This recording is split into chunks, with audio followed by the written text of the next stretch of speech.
Hey you! Yeah, hey you! How are you doing? How are you feeling? How are you feeling?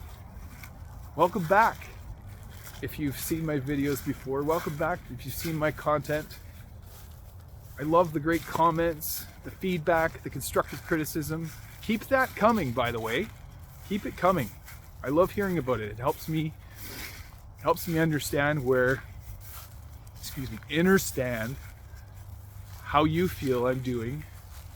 Also gives me ideas and glimpses on what I can talk about for you. So thank you for that so far. And on that, also, if you haven't, if this is the first time you're joining us here, you're joining me, thank you. Welcome aboard. Please subscribe. I'd like to invite you to do that if you haven't already. Hit the little button down the right-hand corner, just like my hand, my finger wiggled. And then hit the little black notification. That'll bring all that great content right over to you, just like that sound did. All right. How would you like to get rid of or change all the negative mind stories in your head? How would you like to finally get past the stress that you bring upon yourself and you're going, well, I know, all these things in my head turn all the time and I don't know how to make it stop. How would you like to finally do that? So I'm going to talk about a story, then I'm going to talk about how it affected me, then I'm going to talk about anything that comes to mind next, and then the fourth thing I'm going to do is probably the same as the third. So reframing is this. It's basically taking a story that you have been loathing, it's been stressing you out, it's been agonizing, something in your past, even a trauma, and you're to the point where it goes on and it affects you inside. It stresses you out. How would you like to finally take that and to make it, to believe it, to finally figure out what it meant for you forever? How would you like to finally do that? Well, here's how we're going to do it. Reframing is not just taking an old picture frame down from the wall and replacing it because it's faded and ugly and you want to change it out. Excuse the train in the background, but it's our friend too.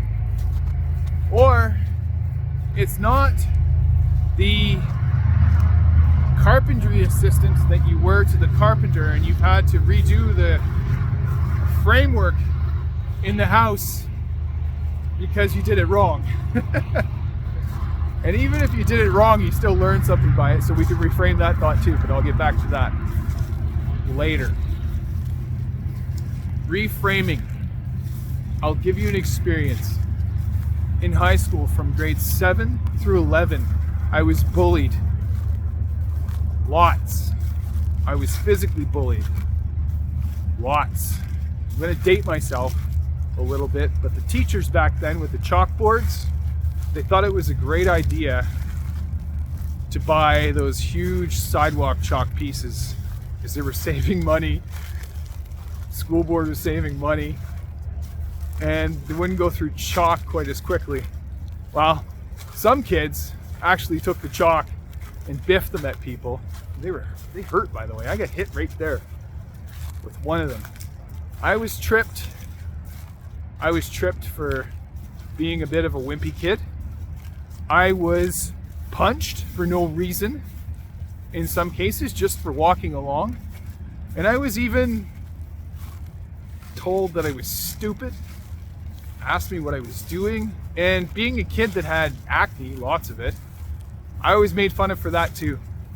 And it got so far into being bad that my dad he didn't know what to do at that point, but he called the local police and they did what they needed to do. But that problem didn't go away until one day I finally worked up the confidence. I had enough. I just had enough. I worked up the confidence to finally figure it out, fend for myself. And it took a lot. It took a lot because I stressed I stressed a lot. It affected my schoolwork, my homework. I'm competing with the train, guys. It affected my ability to have friendships in some cases. And it was, in some moments, it was debilitating because I didn't know what to do. I didn't know how to defend myself in some cases, because how is it that this guy, like myself, could be so picked on? Years later, I went through university. University got great. It wasn't the perfect university, but I learned some lessons there too. But in comparison, it was much better than high school because I could leave those bullies behind, because they didn't make it. They failed, by the way. They didn't graduate. And I was in a whole new place. I was in a whole new place of learning, and I was doing it on my own, and I was figuring out those things. When I moved to Calgary, I had a friend. I had a friend formerly from Nova Scotia, and he and I moved, well, close together, but he and I also developed a really good friendship. And within that friendship, it would get to the point where he would drive me nuts. He would drive me nuts, calling me names, calling me things, taking little jabs. But what it did was, it was a friendship where I felt like I belonged. It was a good friendship because he helped give me the confidence, further confidence, that I needed to understand that what I went through was preparing me for life. And later on, I'm grateful for that friendship, because he helped prepare me for the next job that I was going to have, which was working in oil field. And any of you who know working in oil field or an industrial site or in a plant, you gotta have pretty thick skin. But that's not to say that you don't have your moments. You don't have your emotional moments. And you guys know what I'm talking about. Some of you really know what I'm talking about. And others, that's okay. You'll get it as I keep going with this story. But I reframed that story because I decided that I wasn't going to be hurt by my past high school experience anymore, that I wasn't going to continue being bullied on the inside. That prepared me for life. That experience helped prepare me for life. And my friendship with my buddy Andrew helped me understand that it was okay in moments to take a joke, even if it was just between us. And we had a friendship at that point where it was okay to sling things back and forth, but in that kind of love, appreciation for one another, that respect. I reframed that. I could continue to feel hurt by being bullied all through high school, or I could feel like it helped me. It helped me become a better adult, a better person. It gave me the confidence to be able to be who I am today, to stand up. And as for that experience, it helped me help other people. Like, I love a good underdog story, and I love helping the underdogs. I will always help the underdogs, by the way, because I was the underdog. I was the one who you wouldn't think would have been able to make it through life as I've made it, like the fish, salmon that swims upstream, because I did that. I learned to do that. That experience is one experience in one particular thought process that went on in my head for a long period of time, and it bothered me, and I hacked over and over and over again. It stressed me every time I thought of it, and I would try and distract myself with other things so that it wouldn't. But if I can take that one thing and I can reframe it, how, instead of saying it affected me, it hurt me. Or talking about it as if I'm a victim, and I'm not a victim. I could talk about it in a different light. I could talk about it as an opportunity for me to show myself great growth and confidence. I could talk about it from a standpoint of it helped me get where I am. It helped me get here. It helped me be able to give something solid from a story standpoint, to be able to provide you with some insight. But it gave me the confidence to be able to support you. Yeah, it gave me the important process behind how to do that. But that's not to say it needs to stop there. It needs to keep going. We need to take our experiences and reframe them. Somebody dies in your family. Instead of being a victim to that, don't worry. I'm not saying that you have to not mourn them.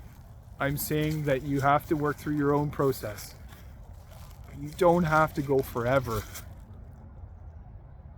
thinking that that person left you alone or feeling that way. Look at it like this. If it was a member of your family and a close member, look at it as if it was a father figure or a mother figure, as an opportunity that they gave you for great growth. Great growth. And some of you might be triggered by this, or you choose to be triggered. You choose how to feel it. You can choose to let it bother you. You can choose to let it be an experience where you experienced great pain, but now knowing that experience and what it did for you, you're better equipped than ever to be able to share how it affected you and have the confidence to know that it doesn't last forever if you don't want it to, because you get to choose, and that isn't the same story every time somebody dies. You decide. You get to decide how the last 4 years have gone. You can say, and you can continue to uphold this was a crisis for everybody, and it rained down on everybody, and it was horrible, and there were many DEATHS's. Many people got SICK, and there were terrible things that came out of it. Or you could treat it as something that helped you substantially grow, that helped you get better equipped to know who you are, to be more confident than ever, to know how solid you are, to remember how much we need one another and we need that connection to each other, and how critical it is to know how great health is wealth, to know that mental health and physical health, what you eat, what you listen to, the friends you hang out with, are so important. That connection to the ecosystem that I talked about in a few videos ago. Okay? The last 3 years does not have to be the memory of deep pain. Now, I get it. There's going to be some memories of that are going to still affect you for a bit. However, you get to choose when they come up for you. Because I will. There will be some memories that I have that will come up for me. But I get now to be able to observe them, because I know how to do that now. Let that be what it was. To ask myself what I learned, and to look at the positive. To look at the positive things. Because really, this is what it does. If we choose to stress out about it, Who are we hurting? You. You are hurting yourself. All you're doing is you're hurting yourself from the inside because you're stressing about it. And then you're creating this dog that chases its tail inside your head over and over. Aren't you? That's what we do. That's what we do. Until we understand that we don't have to treat this as a forever thing. That we can let it go. That we can look at the good, see the bad, or see it as a life lesson, not a bad. See it as a perfect and going perfecter, and do it that way. Why not? Why not do that?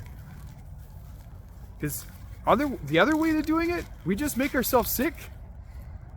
And then you know the story from there, because they're going to say it ends up becoming a physical ailment in your body, and you end up calling Jesse. Hey Jesse, how do I deal with this? I have this, but I've been doing this.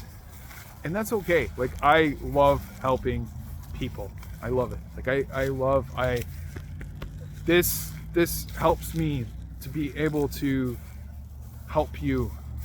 It makes me feel good to know that you're helped by this when you reach out and you ask for something.